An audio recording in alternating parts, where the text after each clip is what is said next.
जय माता दी दोस्तों, कैसे हैं आप सभी। दोस्तों बात कर रहे हैं मंगला गौरी के व्रत के बारे में। आज यानी 7 जुलाई मंगलवार को मंगला गौरी का व्रत रखा जाएगा। मंगला गौरी व्रत की पूजा विधि क्या रहेगी, इसका महत्व क्या है और कथा विधि की भी चर्चा रहेगी। दोस्तों आगे बढ़ूँ इससे पहले मेरी आपसे रिक्वेस्ट है कि अगर अभी तक आपने मेरे चैनल को सब्सक्राइब नहीं किया है तो प्लीज़ आप इसे सब्सक्राइब जरूर कर लें और पास में बने बेल आइकन को भी ज़रूर प्रेस कर दें, क्योंकि इससे आपको मेरी सभी आने वाली नई वीडियोस की नोटिफिकेशन मिल सकेगी। दोस्तों जैसा कि आप सभी जानते हैं कि 5 जुलाई से श्रावण माह का प्रारंभ हो चुका है और श्रावण माह जो कि भगवान शिव का महीना है, बहुत ही प्रिय महीना है भगवान शिव का, और शिव की आराधना का बहुत ही पवित्र महीना है ये। तो जिस तरह से भगवान शिव की आराधना करने के लिए सोमवार का दिन बहुत ही विशेष होता है श्रावण माह में, उसी तरह से मंगलवार के व्रत का भी विशेष महत्व है। और मंगलवार का ये व्रत मंगला गौरी के नाम से जाना जाता है। इस दिन मंगला गौरी का व्रत रखा जाता है और जो कि माता पार्वती को समर्पित होता है। तो मंगला गौरी का व्रत रखने से श्रावण मास में माता के आशीर्वाद से अखंड सौभाग्य मिलता है। और इस बार 4 मंगलवार रहेंगे श्रावण माह में और 5 सोमवार रहेंगे। तो पहला मंगलवार जो रहेगा 7 जुलाई को रहेगा, यानी आज है, और 14 जुलाई को दूसरा मंगलवार रहेगा, 21 जुलाई को तीसरा मंगलवार है और 28 जुलाई को चौथा मंगलवार रहेगा। वैवाहिक जीवन की समस्याओं से बचने के लिए सोमवार के साथ साथ मंगला गौरी के व्रत करने का भी विधान है। संतान के कल्याण के लिए भी ये व्रत किया जाता है। तो बहुत ही विशेष महत्व है इस व्रत का भी। जिस तरह से सोमवार के व्रत का है उतना ही महत्व मंगलवार के व्रत का भी है श्रावण माह में। जिस तरह से सोमवार के दिन भगवान शिव की आराधना की जाती है, उसी तरह से मंगलवार के दिन माता पार्वती की पूजा अर्चना की जाती है, उनका आशीर्वाद प्राप्त किया जाता है। वैवाहिक जीवन में आ रही सभी बाधाएं दूर होती हैं। वैवाहिक जीवन में किसी भी तरह की परेशानी हो तो माता पार्वती के व्रत करने से, मंगला गौरी का व्रत करने से वो दूर हो जाती है। और इस व्रत की पूजा विधि क्या रहेगी ये भी जान लेते हैं।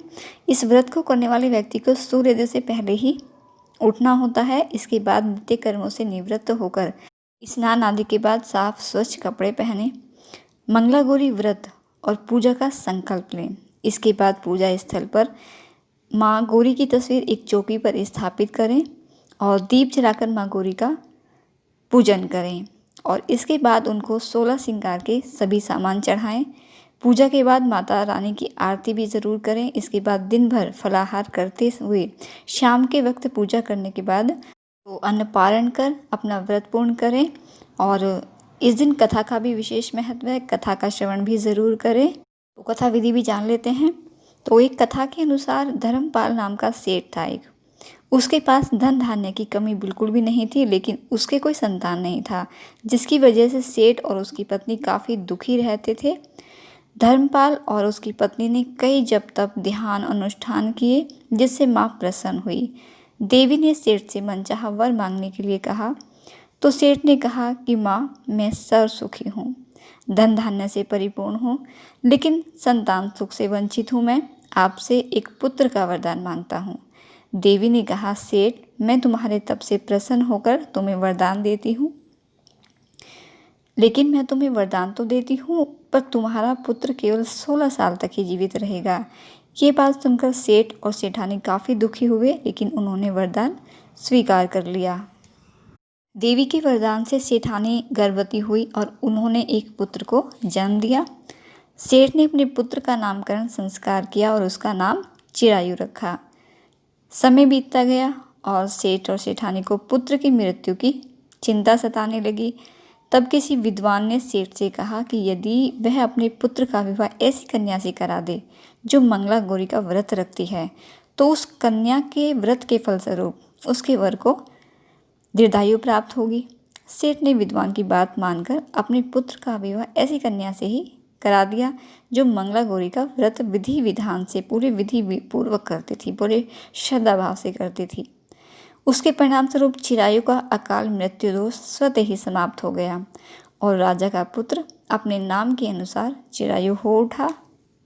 तो इस तरह से जो भी स्त्री या कुंवारी कन्या पूरे श्रद्धा भाव से माता गौरी का व्रत रखती है, मंगला गौरी का व्रत रखती है, उनके सभी मनोरथ पूरे होते हैं और उनके पति को दीर्घायु प्राप्त होती है।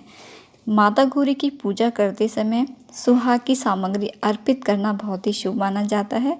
तो माता पार्वती की जब पूजा अर्चना करें तो उन्हें सुहाग की सारी सामग्री अर्पित ज़रूर करें और श्रद्धा भाव से माँ की आराधना करें, तो अवश्य ही माँ का आशीर्वाद मिलेगा और अखंड सौभाग्य मिलेगा। तो दोस्तों, ये थी जानकारी आपके लिए मंगला गौरी के व्रत के बारे में। वीडियो अच्छा लगा है, जानकारी पसंद आई है तो वीडियो को लाइक करके ज़रूर जाइएगा। आपका दिन शुभ रहे। माता रानी आपको और आपके परिवार को स्वस्थ रखे। इसी मंगल कामना के साथ जय माता दी।